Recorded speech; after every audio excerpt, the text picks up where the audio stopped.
দুর্গা দুর্গা দুর্গা মা মা মা সদানন্দময়ী মা করুণাময় গুরু।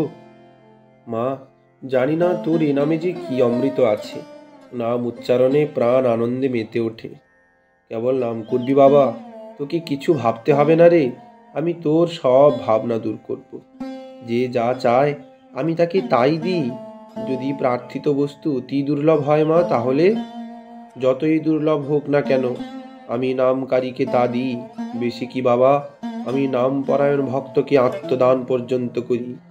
তুই কেবল নাম কর, দুর্গা দুর্গা বল আর মা মা বল। তোর নাম কি অসম্ভবকে সম্ভব করতে পারে মা? নিশ্চয়ই পারে। বিশ্বামিত্রের কথা শোন। বিশ্বামিত্র নামে রাজা ছিলেন।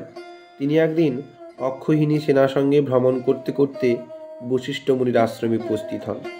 ব্রহ্মর্ষি বশিষ্ঠদেব সাদরে তাকে গ্রহণ করে ফলমূলাদির দ্বারা তার পূজা করেন। কিছুক্ষণ কথাবার্তার পর বশিষ্ঠদেব সসৈন্যে তাকে আতিথ্য সৎকারের প্রার্থনা করায় বিশ্বামিত্র বললেন, আপনার এই ফলমূলাদিতেই আমি সন্তুষ্ট হয়েছি। উপস্থিত গমন করি। আপনার সপ্রেম দৃষ্টিতেই আমি কৃতার্থ। বশিষ্ঠ মুনি আতিথ্যের জন্য পুনঃ পুনঃ অনুরোধ করায় তিনি সম্মত হলেন। অনন্তর বশিষ্ঠদেব তার কামধেনু সবলাকে ভক্ষ ভোজ্যাদি ষড়রস সৃষ্টি করতে বললেন। কামধেনু সবলা নানাবিধ ভক্ষদ্রব্য সৃষ্টি করলে বশিষ্ঠদেব তার দ্বারা সসৈন্য রাজা বিশ্বামিত্রের সৎকার করলেন।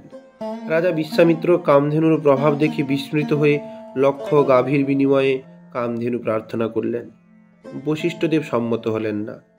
বিশ্বামিত্র সহস্র সহস্র হস্তি অশ্বের বিনিময়ে কামধেনু প্রার্থনা করলেন। বশিষ্ঠদেব দিলেন না। তখন বিশ্বামিত্র বলপূর্বক কামধেনুকে আশ্রম হতে নিয়ে গেলেন। সবলা রাজার শত শত ভৃত্যগণকে নিরাকৃত করে বশিষ্ঠদেবের পদমূলে পতিত হয়ে কাঁদতে কাঁদতে বললেন, ভগবান, আমাকে কি আপনি পরিত্যাগ করলেন? রাজ অনুচরগণ আমাকে বিশ্বামিত্রের রাজধানীতে নিয়ে যাচ্ছে। বশিষ্ঠদেব বললেন, সবলে, আমি তোমায় ত্যাগ করিনি। আমার অপেক্ষা বলবান এই রাজা বলপূর্বক তোমায় নিয়ে যাচ্ছেন। তার তুল্য আমি বলশালী নই। সবলা বললেন, ভগবান, ক্ষত্রিয়ের বল অপেক্ষা ব্রাহ্মণের বল অধিকতর। আপনার বল অপরিমিত। বিশ্বামিত্র আপনার তুল্য নহে। আমাকে অনুমতি করুন, আমি বিশ্বামিত্রের বল দর্প সব নাশ করে দিচ্ছি।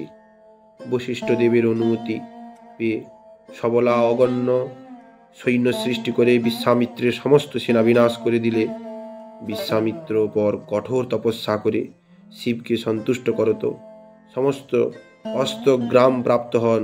তারপর বশিষ্ঠদেবের আশ্রমে গিয়ে অস্ত্র বর্ষণ করতে আরম্ভ করেন। তখন ব্রহ্মর্ষি বশিষ্ঠদেব একটি দণ্ড উত্তোলন করত স্থিরভাবে দাঁড়িয়ে রইলেন।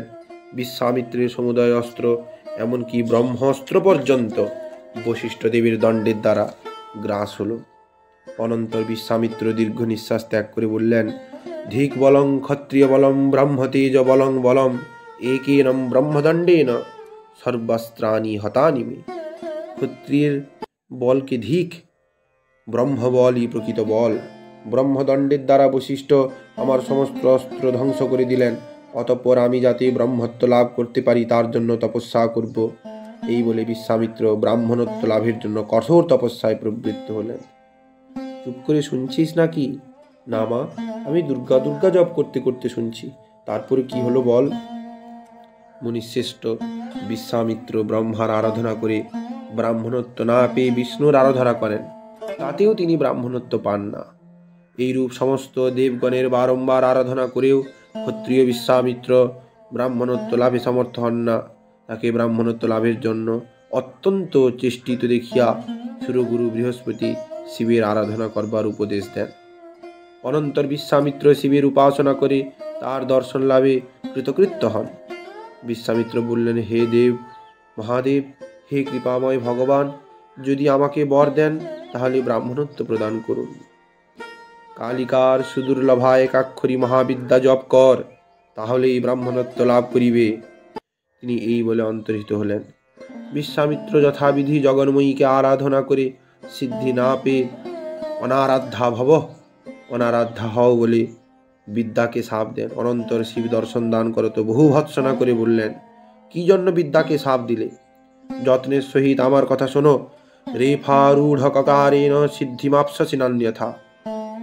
রেফারূঢ় ককার অর্থাৎ ক্রিং, এই বীজ জপ কর, তাহলে সিদ্ধি লাভ করবে বলে শিব অন্তর্হিত হলেন। বিশ্বামিত্র যথাবিধি জপ করলে কালিকা রুদ্রের সহিত তাকে দর্শন দিলেন। বরং বরয় রাজেন্দ্র দদামি তে বরং শিবম যদিচ্ছসি প্রসাদস্যামি সত্যং সত্যং ন সংশয়। হে রাজেন্দ্র, বর প্রার্থনা করো। তুমি যে মঙ্গলজনক বর প্রার্থনা করবে আমি তোমাকে তা দিব, সত্য সত্য, এতে কোনো সংশয় নাই।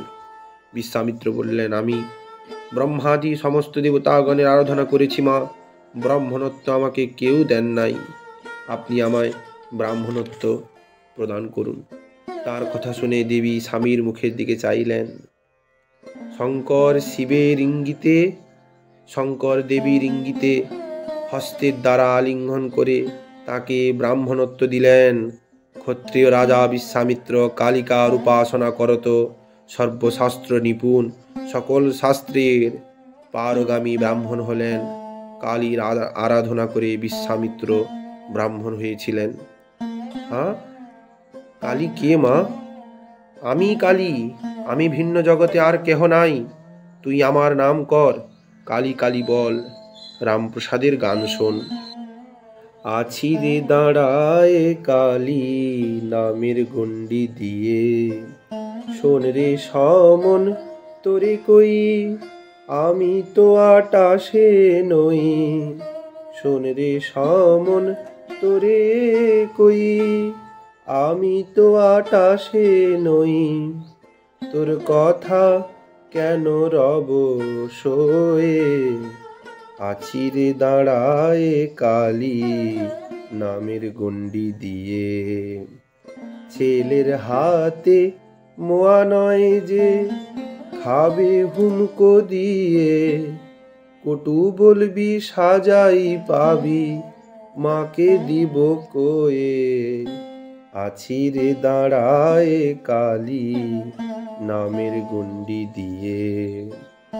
সে যে কৃতান্ত দলনি শ্যামা বড় খ্যাপা মেয়ে, সে যে কৃতান্ত দলনি শ্যামা বড় খ্যাপা মেয়ে, শ্রীরাম প্রসাদে কয় শ্যামা গুণ গে, রাম প্রসাদে কয় শ্যামা গুণ গে, আমি ফাঁকি দিয়ে চলে যাব চোখে ধুলা দিয়ে, আছি রে দাঁড়ায় কালী নামের গণ্ডি দিয়ে, আছি রে দাঁড়ায় কালী নামের গণ্ডি দিয়ে।